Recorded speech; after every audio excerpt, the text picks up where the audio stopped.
دیکھ تیرا بادشاہ حلیمی سے تیرے پاس آتا ہے۔ آج کی ہماری پہلی تلاوت زکریا نبی کی کتاب، اس کا 9واں باب، اس کی 9ویں سے 10ویں آیات مقدسہ۔ خداوند فرماتا ہے، اے بیٹی صہیون تو نہایت شادمان ہو، اے بیٹی یروشلم خوشی سے للکار، دیکھ تیرا بادشاہ تیرے پاس آتا ہے۔ وہ صادق اور مخلص ہے، وہ حلیم ہے اور گدھے پر بلکہ گدی کے بچے پر سوار ہے۔ وہ افرایم سے رتھ اور یروشلم سے گھوڑے نابود کر دے گا اور کمان جنگ توڑ دی جائے گی، اور وہ قوموں کو سلامتی کا مژدہ دے گا، اور سمندر سے سمندر تک، اور اس کی سلطنت دریائے فراق سے انتہائے زمین تک ہوگی۔ پاک کلام کے پڑھے اور سنے جانے پر خدا کی برکت ہو۔ زبور 145 جماعتی جواب۔ ہیلیلویا۔ اے میری خدا بادشاہ، میں تیری تعریف کروں گا، میں عبدالآباد تک تیرے نام کو مبارک کہتا رہوں گا۔ میں ہر روز تجھے مبارک کہوں گا اور عبدالآباد تک تیرے نام کی حمد کرتا رہوں گا۔ جماعتی جواب۔ ہیلیلویا۔ خداوند رحیم اور مہربان ہے، وہ طویل الصبر اور نہایت شفیق ہے۔ خداوند سب پر کریم ہے اور اپنی تمام مصنوعات پر مہربان ہے۔ جماعتی جواب۔ ہیلیلویا۔ اے خداوند، تیری تمام مصنوعات تیرا شکر کریں اور تیرے مقدسین تجھے مبارک کہیں۔ وہ تیری سلطنت کی شوکت کی بات کریں اور تیری قدرت کا ذکر کریں۔ جماعتی جواب۔ ہیلیلویا۔ خداوند اپنے تمام اقوال کا سچا ہے اور اپنے تمام اعمال میں نیک ہے۔ خداوند سب گرنے والوں کو تھامتا ہے اور سب جھکے ہوئوں کو سیدھا کرتا ہے۔ جماعتی جواب۔ ہیلیلویا۔ اگر تم روح سے بشریت کے کاموں کو مارو گے تو زندہ رہو گے۔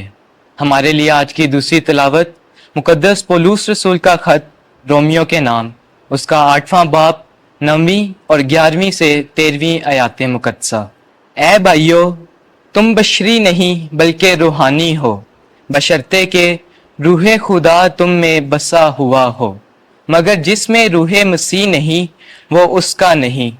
پھر اگر یسوع کو مردوں میں سے زندہ کرنے والے کا روح تم میں بسا ہوا ہے تو مسیح یسوع کو مردوں میں سے زندہ کرنے والا تمہارے فانی بدنوں کو بھی اس روح کے ذریعے سے زندہ کرے گا جو تم میں بسا ہوا ہے۔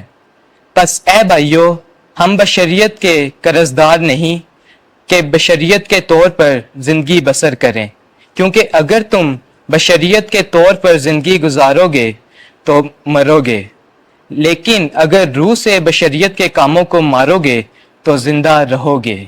پاک کلام کے پڑھے اور سنے جانے پر خدا کی برکت ہو۔ خداوند آپ کے ساتھ ہو۔